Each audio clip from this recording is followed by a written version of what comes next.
오늘날 산업사회뿐만이 아니라 농경사회에서 사람들의 가장 중요한 재산은 땅이라는 것입니다. 땅은 주거와 생산과 생계의 수단입니다. 그래서 예로부터 땅을 많이 소유한 자는 언제나 경제적인 부와 권력을 누렸습니다. 그리고 땅이 없는 사람은 땅을 가진 사람에게 종속되어 살 수밖에 없었습니다. 현대사회에서도 부동산을 많이 소유한 자는 실질적으로 많은 부를 누리고 있습니다. 특별히 우리나라에서는 자기 집과 땅을 소유하지 못한 사람들은 임대료를 내야 됩니다. 그래서 부익부 빈익빈의 현상은 좀처럼 사라지지 못하고 있습니다. 이런 일로 인하여 모든 사람들은 자기 소유의 땅과 집을 갖기를 원합니다. 어느 사회에서나 마찬가지입니다. 오늘 성경을 보더라도 애굽에서 종살이하던 이스라엘 백성들에게 땅은 단순한 부 이상의 의미를 가지고 있었습니다.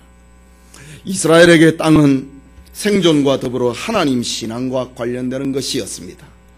가나안 땅을 정복한 이스라엘은 이제 7년 동안의 긴 정복 전쟁을 마치고 모든 지파 모든 사람들은 자기의 기업을 받고 있습니다. 이스라엘 백성 중에서 자기 땅 자기 기업을 받지 못한 자는 지금 아무도 없는 형편입니다. 오늘 본문의 말씀은 이스라엘 백성들의 기업 분배의 맨 마지막을 기록하고 있는 장면입니다. 51절에 보면은 제사장 엘르아살과 눈의 아들 여호수아와 이스라엘 자손 지파의 족장들이 실로에서 회막문 여호와 앞에 제비 뽑아 나눈 기업이 이러하니라. 이에 땅 나누는 일이 마쳤더라. 마지막을 기록합니다. 그런데 아직까지 땅을 분배받지 못한 자가 한 사람이 있습니다. 그는 다름 아닌 가나안 정복 전쟁의 지도자 여호수아입니다. 여호수아는 에브라임 지파 눈의 아들로서 이스라엘의 12 정탐꾼 가운데 하나였습니다. 이스라엘 중에서 가장 가나안 정복의 최고의 공로자를 꼽으라고 한다면 여호수아라고 해도 과언이 아닐 것입니다. 그는 하나님께서 함께 하시는 모세 이후의 최고의 이스라엘의 지도자로서 엄청난 영향력을 발휘했던 사람이면 틀림없습니다. 이제 여호수아는 자기와 그의 후손들이 살 기업을 분배받게 됩니다. 그런데 여호수아가 받은 땅은 보잘것없는 산지와 불모지의 땅, 척박한 땅, 그 땅의 이름은 딥나세라였습니다. 이 시간 본문을 중심으로 여호수아의 기업 딥나세라, 여호수아의 기업이라고 하는 제목으로 여호수아 강의에 계속하고자 합니다. 여호수아가 받은 기업 딥나세라는 우리에게 어떤 의미를 전해주고 있는가? 본문을 통해서 세 가지 정도 생각해 보고자 합니다. 첫째는 이스라엘의 마지막으로 기업을 받은 여호수아입니다. 우리 49절의 말씀 같이 읽도록 합시다. 이스라엘 자손이 그 경계를 따라 기업의 땅 나누기를 마치고 자기들 중에서 눈의 아들 여호수아에게 기업을 주었으되 라고 기록합니다. 사실 가나안 정복 전쟁도 중요했지만은 땅을 분배한다고 하는 것은 더 중요한 일입니다. 하나님께서는 가나안 땅을 분배함에 있어서 몇 가지 원칙을 세웠습니다. 50절에 나오고 있는데, 첫째는 대제사장 엘르아살과 지도자 여호수아와 각 지파의 족장들 앞에서 땅을 나누는 것입니다. 가나안 땅을 한 사람의 임의로 분배를 하지 아니하고 대제사장과 여호수아와 족장들이 함께 이 일에 증인이 되는 것입니다. 이것은 어떤 개인의 사견이 들어가지 않는 엄숙한 기업 분배의 현장을 말해주고 있는 것입니다. 둘째로 우리 50절에 보면은 실로에서 회막문 여호와 앞에서 제비를 뽑았다. 하나님의 집 앞에서, 하나님의 집 문 앞에서 제비를 뽑았다 라고 합니다. 말하자면 하나님 앞에서 하는 기업 분배입니다. 이스라엘은 하나님 앞에서 하나님이 주신 기업을 받는다고 하는 이런 마음의 자세로 기업을 분배받는 것입니다. 이스라엘이 받은 기업은 자신들의 노력과 자신들의 예성과 피 흘림의 산물이 아니라 하나님이 주신 축복의 기업들입니다. 그것을 감사함으로 하나님 앞에서 받는 것입니다. 마치 그저 주시는 은혜, 성찬의 떡과 잔을 하나님 앞에서 받는 것처럼 이스라엘 백성들은 여호와의 회막문 앞에서 하나님이 주신 땅을 받았습니다. 그래서 여호와의 성막 앞에서 기업을 받았다라고 합니다. 그리고 또 하나는 제비를 뽑아서 그들의 기업을 받습니다. 하나님이 주신 기업이니 12지파가 어떤 땅을 뽑든지 그것은 하나님이 주신 것입니다. 이스라엘은 하나님이 주신 땅을 개척을 하여 그것을 하나님의 것으로 만들어내는 것입니다. 이렇게 해서 이스라엘은 요단강 동편의 2지파 반, 그리고 요단강 서편의 9지파 반이 기업으로 분배받았습니다. 이제 이스라엘 백성들의 모든 지파, 모든 백성들이 다 자기 기업을 받았습니다. 이스라엘 중에 기업을 받지 않는 사람은 아무도 없었습니다. 단지 이 모든 일을 집행을 하고 있는 지도자 여호수아만이 자기 기업을 받지 못하고 있는 상태입니다. 우리가 알다시피 여호수아는 가나안 정복 전쟁을 지휘한 공로자입니다. 그의 지위를 보든지 그의 역할을 보든지 그의 삶의 무게를 보든지 그는 제일 먼저 기업을 분배받았어야 할 사람입니다. 그러나 그는 모든 지파가 기업을 다 받고 난 다음에 나중에 땅이 모자라서 기업이 없어서 분배받지 못했다고 하는 이런 일이 아무도 없이 모든 이스라엘 백성들이 다 기업을 받고 난 다음에 마지막에 여호수아는 기업을 받습니다. 이것이 이스라엘 영적 지도자 여호수아의 믿음이었고 여호수아의 삶이었습니다. 여러분, 여호수아의 이런 모습은 우리에게 얼마나 아름다운 교훈을 주고 있습니까? 그것은 아무리 훌륭한 지도자라도 개인은 하나님의 공동체를 앞설 수 없다는 것을 여호수아의 삶을 통해 보여주고 있습니다. 하나님께서는 어떤 한 개인보다도 언제나 공동체 12지파를 생각을 하십니다. 오늘의 교회를 말하자면 교회를 위해서 존재하는 목사입니다. 교회를 위해서 존재하는 장로고 집사고 권사입니다. 어떤 특정인을 위해 존재하는 교회 아닙니다. 어떤 개인을 위해서 교회가 존재하는 것이 아닙니다. 그렇게 훌륭한 지도자라 하더라도 여호수아는 이스라엘의 공동체를 앞서지 않았다라는 사실입니다. 또 하나는 참된 지도자는 공동체를 위하여 봉사하고 수고하는 자라는 것을 우리에게 보여주고 있습니다. 히브리어에 있어서 지도자라고 하는 말은 메아셀이라고 하는 말입니다. 메아셀, 지도자라는 말은 메아셀입니다. 메아셀이라고 하는 말의 뜻은 남을 행복하게 하는 사람입니다. 예, 공동체를 위해서 봉사하는 사람, 이런 뜻을 가지고 있는 말이 지도자, 메아셀이라는 말입니다. 참된 이스라엘의 지도자는 자신을 희생을 하고 공익을 위해서 봉사함으로 남을 희생하는 사람이어야 합니다. 여러분, 지도자라고 하는 것은 남을 행복하게 하는 사람입니다. 여호수아는 바로 이스라엘의 공동체를 행복하게 만드는 메아셀이라고 하는 지도자였습니다. 그래서 이스라엘 백성들이 다 기업을 분배받고 난 다음에 다 온 이스라엘 사람들을 행복하게 하고 난 다음에 자기가 기업을 분배받습니다. 이처럼 훌륭한 지도자일수록 양보의 미덕을 갖추고 있습니다. 이런 점에서 여호수아는 너무나도 아름다운 신앙의 앞선자의 본을 보여주고 정말 그리스도인의 삶이 어떤 것인가를 그의 삶을 통하여서, 그의 믿음을 통하여서, 그의 행동을 통하여서, 그의 기업 분배를 통하여서 우리에게 알려주고 있습니다. 그러나 성경에 보면은 공동체의 지도자가 되어서 섬기고 봉사하고 남을 행복하게 하기보다는 자기 지위와 권력을 가지고 남의 것을 빼앗는 그런 악한 지도자도 있습니다. 그 대표적인 사람이 바로 아합이라고 하는 사람입니다. 아합은 왕후 이세벨의 간청을 뿌리치지 못하고 나봇에게 누명을 씌우고 그의 포도원을 빼앗습니다. 그는 이스라엘의 지도자로서 공동체를 생각하기보다는 자기의 욕망, 자기의 탐욕으로 백성의 소유를 빼앗는 데 앞장섰습니다. 하나님은 그를 심판하셨습니다. 결국 아합은 이스라엘 역사상 가장 비참하고 처참한 죽음을 맞이하게 됩니다. 열왕기상 22장 37절 8절에 보면은 왕이 이미 죽음에 그 시체를 메어 사마리아에 이르러 거기에 장사하니 그 병거를 사마리아 못에 씻음에 개들이 그 피를 핥더니 여호와의 하신 말씀과 같이 되었더라. 거기는 창기들의 모욕하는 곳이었더라. 이스라엘 역사상 가장 비참한 왕의 최후를 맞이한 사람이 바로 아합 왕입니다. 뿐만 아니라 그의 왕후 이세벨 역시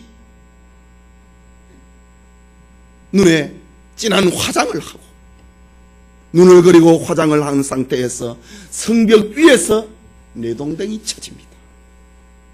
그러자 그의 시체가 성벽 여기저기에 부딪혀서 그 피가 성벽과 땅과 개들이 핥게 되었다라고 합니다. 하나님의 심판이지요. 열왕기하 9장 36절에 보면은 애후가 가로되 이는 여호와께서 그 종 디셉 사람 엘리야로 말씀하신 바라 이르시기를 이스라엘 토지에서 개들이 이세벨의 고기를 먹었다. 여러분, 황후의 시체를 개들이 뜯어먹었다. 지도자라고 하는 것은 백성들을 행복하게 만들어 줘야 되는데 그렇게 하지 못하고 백성들의 것을 빼앗고 고통을 주었던 결과 하나님이 그렇게 벌하셨습니다. 여러분이 보시기에 과연 어떤 삶이 아름다운 삶이고 그리스도인의 모습이라고 생각하십니까? 오늘날 한국교회의 최고의 지도자, 한국교회 모든 사람들이 제일 존경하고 있는 지도자 세 사람을 꼽으라고 하면은 주기철 목사님, 손양원 목사님, 그리고 한경진 목사님.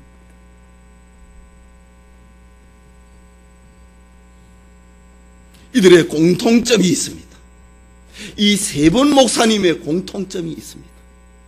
한결같이 저들은 자기보다는 하나님의 나라, 자기 가족보다는 교회, 그것을 더 생각을 했다는 겁니다. 다르게 표현하자면은 한국교회에서 가장 존경을 받고 있는 어른들은 가족을 알뜰살뜰히 살피지를 못했습니다. 그럼에도 이들은 하나님이 주신 그 길을 갖고 모든 성도들의 존경을 받고 있는 것입니다. 주기철 목사님의 삼남 주광조 장로님의 간증을 제가 직접 들었습니다. 그는 평양 형무소에 아버지에게 면회를 갔다가 엄마와 더불어 헤어집니다. 그때의 어머니 오정모 사모는 아버지와 헤어지고 있는 삼남 광조에게 아버지에게 고개 숙여 인사해야지.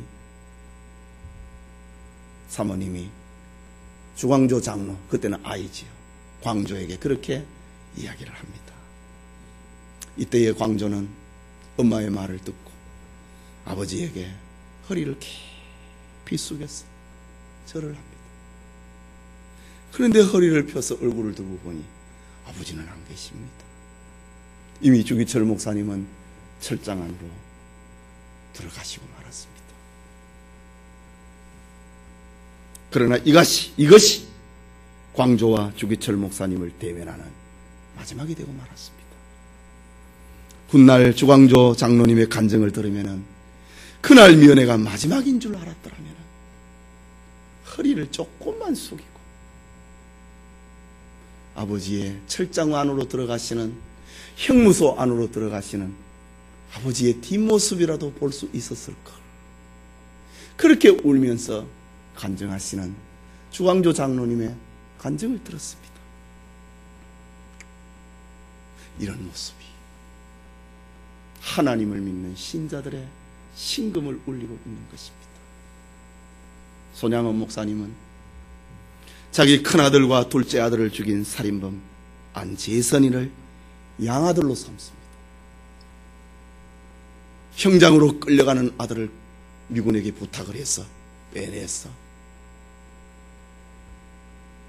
그를 양아들로 삼습니다. 그리고 집에 돌아와서 막내딸 동이에게, 손동이 권사가 되었지요. 동이에게, 동이야, 앞으로 이 재선이에게 네가 오빠라고 불러라. 손영원 목사님은 그렇게 얘기합니다. 손동이 권사님의 간증을 들어보면은 우리 아버지가 내 오빠 둘을 죽인 살인범을 용서하고 살려줬으면 됐지, 왜 재선이를 우리 집에 데려와야 되느냐, 왜 그를 오빠 방에 살게 해줘야 되느냐 이거지, 왜 그를 나는 오빠라고 불러야 되느냐고. 나는 그럴 수 없다고 울부짖었습니다.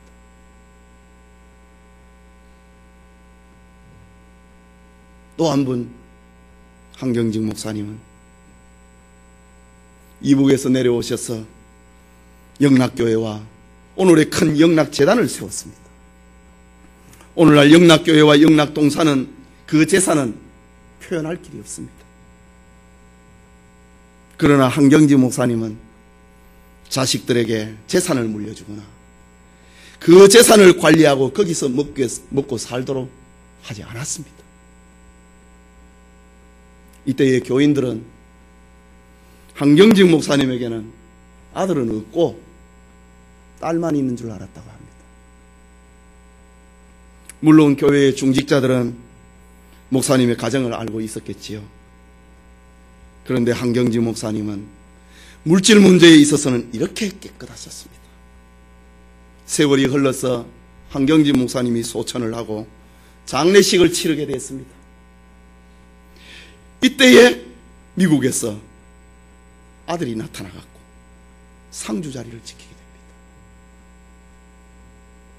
한경직 목사님이 존경을 받는 이유는 바로 큰 교회의 재산을 하나님의 것이라 생각을 하고 자기 자식에게 그것을 관리하고 그것을 통해서 먹고 살라고 하지 않았다는 사실입니다. 자식에게 물려주지 않았다는 것입니다. 이것이 한국교회 모든 성도님들로부터 존경을 받고 있는 지도자의 모습입니다. 오늘날 한국교회 지도자들이 존경을 받지 못하고 발길에 채이고 세상 사람들의 구설수에 오르는 이유가 무엇입니까? 그것은 목사가 목사의 길을 가지 않고 있기 때문입니다. 목회자뿐만이 아니라 교회의 중직자된 장로, 집사, 권사들, 교회의 일꾼은 성도들을 행복하게 하는 것인데 그렇게 하고 있지 않기 때문에 세상 사람들의 구설수에 오르게 되는 것입니다. 교회에 앞선 사람들, 성도들을 행복하게 만들어줘야 됩니다. 그게 신자입니다. 우리 모두에게 이런 은총의 역사가 있기를 소원합니다. 그게 둘째로 자신이 구한 성읍을 기업으로 받은 여호수아입니다. 다시 우리 50절 말씀 같이 읽읍시다. 곧 여호와의 명령대로 여호수아의 구한 성읍 에브라임 산지 딥나세라를 주매 여호수아가 그 성읍을 중건하고 거기 거하였었더라.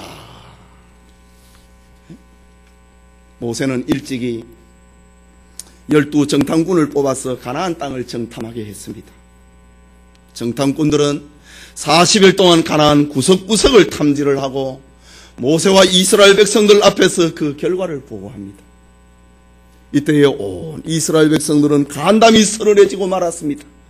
이유는 12 정탐꾼 가운데 하나님을 불신앙하는 10명의 정탐꾼들이 그 땅을 악평을 하고 거기에 들어가면 우리는 죽는다고 보고했기 때문입니다. 그러나 여호수아와 갈렙은 보이지 않는 하나님을 보는 것 같이 하고 신앙의 보고를 합니다. 비록 가나안의 성읍들이 하늘을 찌르고 그 안에 사는 사람들이 거인이라 할지라도 저들의 신은 저들을 떠났고 하나님께서는 우리와 함께 하심으로 저들은 우리의 밥이다. 올라가서 취하자 라고 여호수아와 갈렙은 백성들 앞에 서서 이런 말을 선언을 합니다. 보이지 아니하는 하나님을 보는 것 같이 하고 있는 여호수아와 갈렙의 보고였습니다. 이때 하나님께서는 여호수아와 갈렙에게 내 발로 밟는 땅을 다 내게 주시리라 약속을 합니다. 그 하나님의 말씀이 오늘 본문의 연장선상에 있습니다. 50절에 여호와의 명령대로 라고 합니다. 유명한 구약 주석학자 칼 델리치는 여기에 여호와의 명령대로 이 말을 여호수아와 갈렙이 가데스 바네아에서 하나님께로 받은 명령, 즉 내 발로 밟는 땅은 다 주겠다고 하는 약속을 말한다. 여호수아와 갈렙에게 이 두 사람에게는 네가 가지고 싶은 땅 다 가져라, 그것을 말한다라고 칼 델리치는 그렇게 주석을 합니다. 이런 이유로 갈렙과 여호수아는 이스라엘의 12지파 가운데 내가 저기를 주십시오 말을 할 수 있는 사람은 딱 2명입니다. 200만 명의 이스라엘 백성들 가운데서 가나안 땅 가운데서 내가 저것을 가지겠습니다 말을 할 수 있는 사람은 2사람입니다. 그가 바로 여호수아와 갈렙입니다. 하나님께서 너희에게는 네가 밟는 땅을 내가 너에게 주겠다 약속했습니다. 이런 이유로 인해서 갈렙과 여호수아는 자기 기업을, 자기가 원하는 땅을, 자기가 지목하는 땅을, 자기가 밟은 땅을 달라고 요구할 수 있는 유일한 사람입니다. 사실 이스라엘의 모든 지파의 기업은 주는 대로 받는 것입니다. 지난주에 살펴본 것처럼 제비 뽑힌 대로 감사함으로 받는 것입니다. 하나님이 주신 것이라고 믿고 받는 것입니다. 자신들이 제비 뽑은 기업 안에 살림과 골짜기와 철병거를 가지고 있는 거인들이 살고 있다 할지라도 감사함으로 받는 것입니다. 그것을 받아서 개척을 하고 정복을 해서 하나님 백성이 사는 곳으로 만들어내는 것입니다. 이것이 제비 뽑기를 통하여서 하나님이 자기 백성들에게 기업을 주시는 하나님의 마음입니다. 그런데 하나님께서는 여호수아와 갈렙에게는 그들이 구한 성읍을 가지도록 했습니다.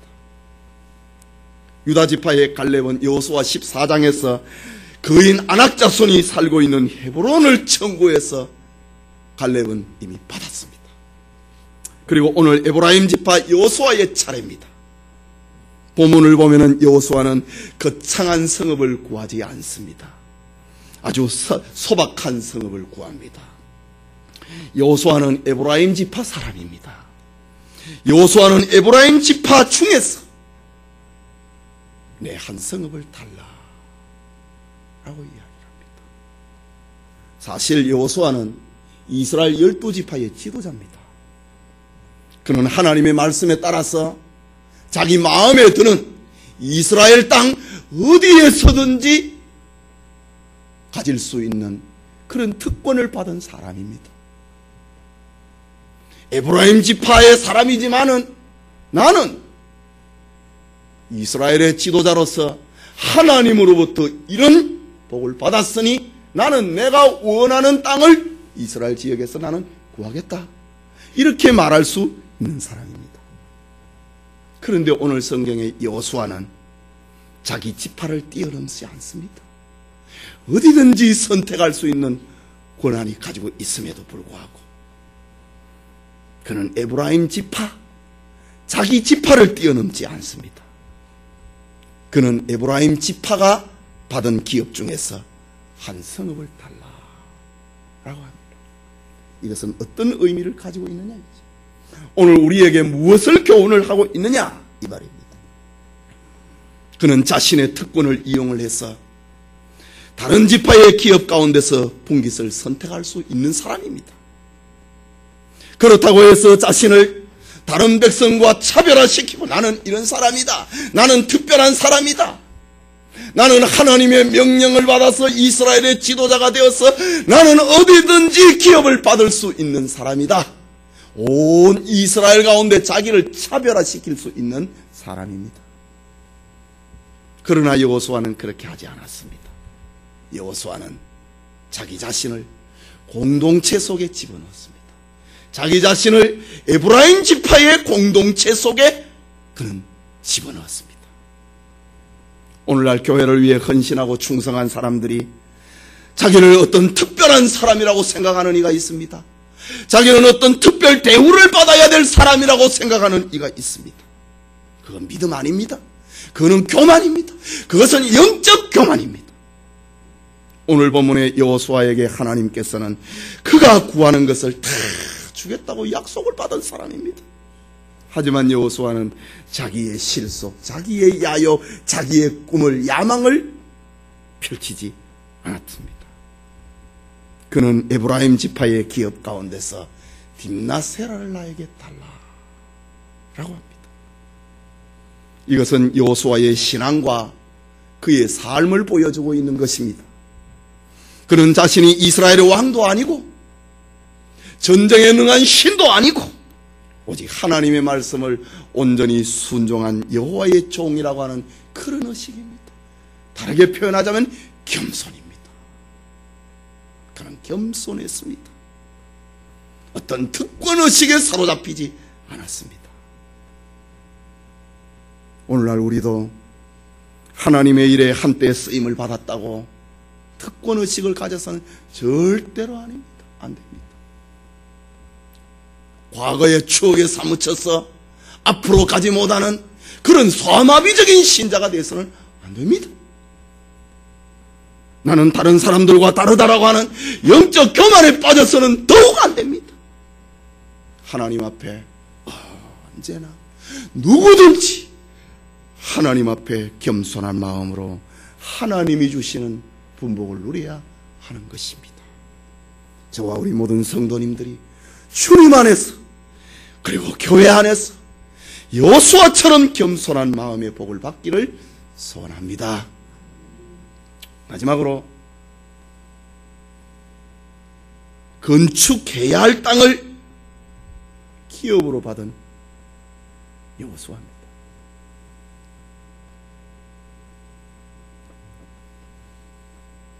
건축해야 될 성읍을 기업으로 받은 여호수아입니다. 우리 50절 말씀을 다시 읽읍시다.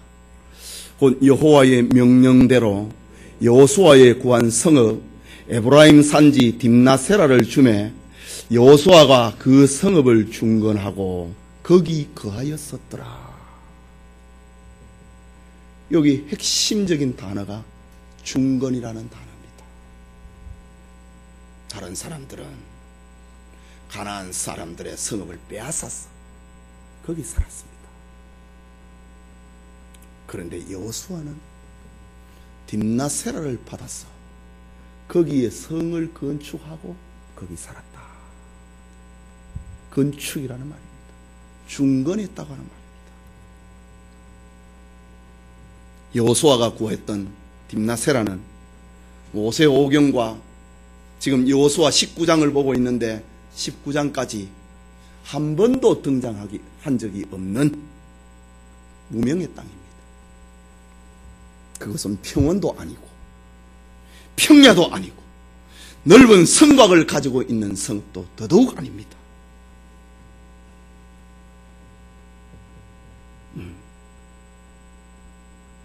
오늘 성경에도 보면 여호와의 명령대로 여호수아의 구한 성읍 에브라임 산지 딥나세라. 예. 산빛 아래 있는 성읍 딥나세라 라고 합니다. 딥나세라는 그야말로 산간벽지고 불모지고 척박한 땅이었다는 말입니다. 그것은 이미 전쟁의 폐허가 되어버린 성입니다. 그것은 많은 땅과 수고와 노력을 필요로 하는 땅입니다. 사실 여호수아는 이스라엘 가운데 왕과 같은 존재입니다. 지금 여호수아의 나이가 100살이 넘었습니다. 한 105살 정도로 추정을 합니다.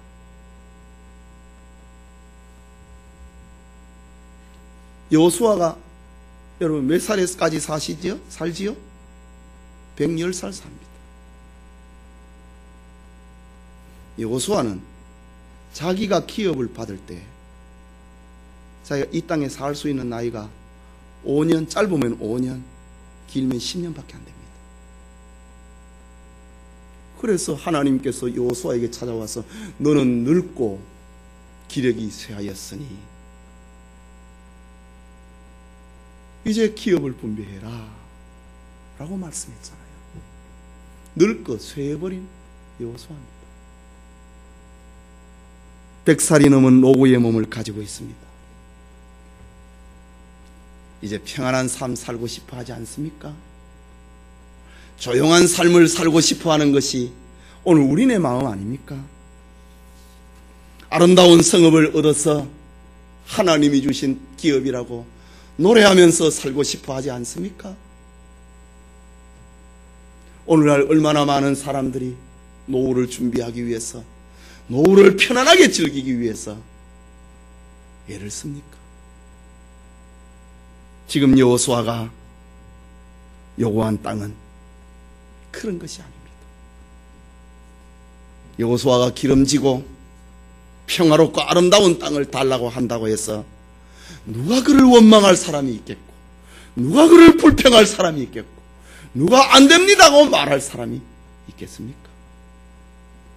그런데 여호수아는 오늘 본문에 보면은 여호수아의 구한 성읍 에브라임 산지 딥나세라를 주매 여호수아가 그 성읍을 중건하고 거기 거하였더라 라고 합니다. 여호수아의 이런 모습은 보이지 않는 하나님을 보는 것 같이 할 때 가능한 것입니다. 하나님 앞에 살아가고 있는 그의 믿음과 그의 삶을 보여주고 있습니다. 하나님 앞에 산다.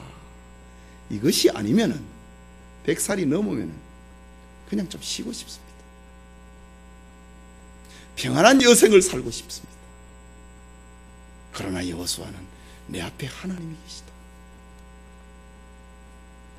보이지 않는 하나님을 보는 것 같이 할 때에 할 수 있는 일, 나는 아직 더 일을 해야 되겠다. 이것은 여호수아의 그야말로 신행일치의 삶입니다.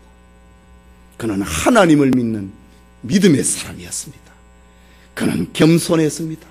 그는 하나님의 나라를 위하여 땀 흘리고 피 흘리기를 노인이 되어서도 주저하지 않았던 사람입니다. 그래서 여호수아는 노구의 몸이어도 불구하고 사락지형의 땅 딥나세라를 요구하고 그 성읍을 건축을 하고 거기 거하였더라. 이스라엘 그 넓은 지형에 아름다운 땅들이 얼마나 많습니까? 아름다운 성읍들이 얼마나 많습니까? 그러나 여호수아는 에브라임 산지 딥나세라를 내가 가지겠다. 폐허가 되어버린 성읍, 평야도 기름진 평원도 아닌 불모지의 땅, 내가 그걸 가지겠다. 이유는 하나님이시면 나는 족하다고 하는 겁니다. 하나님이 계시면 초막이나 산간벽지나 나에게는 만족하다는 겁니다. 여러분, 우리는 어디를 가든지 하나님 앞에 사는 사람이 되어야 됩니다. 비록 하나님이 눈에 보이지 않지만은 보는 것과 같이 하는 삶이 이런 것입니다. 하나님의 영광을 나타내고 그리스도인의 덕을 세우고 그리스도인의 가정과 그리스도의 교회를 세우는 자들이 되어야 하는 것입니다. 여호수아는 불모지의 땅 딥나세라를 받아서 그 땅을 개간을 하고 성읍을 건축을 하고 집을 지었습니다. 그리고 그 땅을 이스라엘 백성들이 살 수 있는 땅으로 만들었습니다. 다시 표현을 하자면 그 불모지의 땅 딥나세라를 여호수아는 하나님이 함께하는 성읍, 성지로 만들어버렸습니다. 이유는 산지의 땅 딥나세라는 여호수아의 신앙을 보여주고 있는 땅이 되었기 때문입니다. 실로 여호수아는 자신이 한 일이나 자기 공적에 비하면 너무 보잘것없는 기업을 받았습니다. 그는 이스라엘의 최고 연장자고 최고 권력자고 최고 공로자고 최고 희생자입니다. 그러면서도 그는 가장 척박한 땅을 받아서 자기와 자기 가족의 기업으로 만들었고 그리고 백성들의 동의를 얻어서 그 성을 건축을 하게 됩니다. 여호수아는 딥나세라라고 하는 이 불모지의 땅을 얻음에 있었어도 백성들의 동의와 승낙이 없이는 자기 기업을 가지려고 하지 않았습니다. 49절을 보면은 이스라엘 자손이 그 경계를 따라서 기업의 땅 나누기를 마치고 자기들 중에서 눈의 아들 여호수아에게 기업으로 주었으되 온 이스라엘 사람들이 동의 제창했다라는 말입니다. 그리고 여호수아는 그 땅을 개척을 해서 사람이 살 수 있는 땅으로 하나님의 백성들이 사는 땅으로 이스라엘 백성들의 최고 지도자 여호수아가 살고 있는 땅으로 만들어버렸습니다. 여러분, 오늘 우리도 각자가 기업을 받았습니다. 그렇다면 각자의 분량대로 장사해서 이익을 남겨야 될 것입니다. 원수 사단이 침범하지 못하도록 하나님이 주신 기업을 견고하게 하고 성을 쌓고 방어도 해야 되고 나아가서 장막의 말뚝을 견고하게 만들어야 될 것입니다. 하나님이 여러분에게 주신 가정, 하나님이 여러분에게 주신 직장, 하나님이 여러분에게 주신 일터, 그것이 딥나세라처럼 척박하다 하더라도 불모지의 땅이라 하더라도 믿음으로 받고 그것을 건축해서 하나님의 백성이 사는 땅으로 만들기를 소원합니다. 여러분이 있는 그곳을, 딥나세라와 같은 그곳을 하나님 앞에 영광을 올려드리는 성읍으로 만들어내시기를 소원합니다. 여러분의 가정과 여러분의 기업과 우리의 모든 교회를 축복의 성지로 만들어내는 우리 영천인들이 되시기를 소원합니다. 여러분, 여호수아가 받은 기업은 가장 큰 자에게 주어진 가장 작은 상급이었습니다. 하지만 가장 큰 상급과 진정한 상급의 진가는 몇 평을 가졌느냐, 어떤 땅을 가졌느냐, 여기에 있는 것이 아니라 진정한 상급은 그 내부에 있는 것이었습니다. 하나님이 주신 기업은 넓이와 그 경계로 측정이 되는 것이 아니라 여호수아처럼 그 내면으로 진가를 발휘하는 것입니다. 이런 의미에서 여호수아는 이스라엘 백성들 가운데 가장 나중에 자기 기업을 얻었습니다. 그는 특권의식을 행사하는 것이 아니라 에브라임 지파 중에서 기업을 요구했습니다. 그는 기름진 평야도 그리고 평원도 아닌 산간벽지요 불모지요 척박한 땅을 구했습니다. 전쟁의 폐허가 되어버린 성읍을 구했습니다. 여호수아는 그곳에 땀을 흘려서 성읍을 건축했고 결국 여호수아는 그곳을 축복의 산지로 만들어내었습니다. 하나님이 함께 하시면 무너진 성읍도, 폐허바가 되어버린 성읍도, 산지의 땅이라도 불모지의 땅이라 하더라도 하나님이 함께 하시면 그것은 축복의 성지가 될 수 있다. 그것을 보여주고 있는 것이 여호수아가 지목해서 받은 산지 딥나세라였습니다. 과연 여호수아는 믿음은 바라는 것들의 실상이요 보지 못하는 것들의 증거라고 하는 그 말씀을 붙들고 그것을 실행한 사람이었습니다. 예배드리는 우리 모든 성도님들이 여호수아가 믿음으로 받은 가장 나중에 받은 기업, 여호수아가 에브라임 지파에 머물고자 했던 그 기업 딥나세라, 여호수아가 건축을 하고 살고 싶었던 기업 딥나세라, 그것을 가슴에 새기고 하나님이 우리에게 주신 가정, 하나님이 우리에게 주신 직장과 사업장, 하나님이 우리에게 주신 교회를 믿음으로 세우는 축복의 성지로 만들어내는 축복이 우리 모두와 함께 하기를 축원합니다. 우리 기도합시다. 여호수아가 구한 성읍 딥나세라는 우리에게 살아서 이런 메시지를 전해주고 있습니다. 지도자는 백성들을 행복하게 만드는 사람이다. 응? 교회에 앞선 사람은, 집안의 아버지 엄마는 자녀들을 행복하게 만들어주는 사람이다. 교회에 앞선 사람은 성도들을 행복하게 만들어주는 사람이다. 그래서 여호수아는 이스라엘 모든 백성들이 나 땅 없다 땅 없다 이런 소리가 하나도 나오지 않는 그때에 자기 기업을 구했습니다. 그는 특권의식은 자리 잡지 못하고 나는 에브라임 지파 가운데 나는 한 사람일 뿐이다. 나는 전쟁에 능한 신도 아니고 나는 위대한 힘을 가지고 있는 사람도 아니고 나는 하나님의 말씀에 단지 순종했을 뿐이다. 응? 그런 마음을 가지고 에브라임 지파 가운데서 기업을 받았다. 여호수아는 산간 벽지 불모지의 땅 딥나세라를 달라고 해서 하나님이 함께 하시면은 내가 하나님의 백성이 사는 성읍을 만들어낸다고 하는 것, 믿음을 나타내 보였던 그런 사람입니다. 말씀을 생각하고 오늘 여러분의 위치가 어디입니까? 첫째입니까? 둘째입니까? 셋째를 요구하고 있습니까? 하나님은 반드시 여러분에게 말씀하고 있습니다. 같이 기도합시다.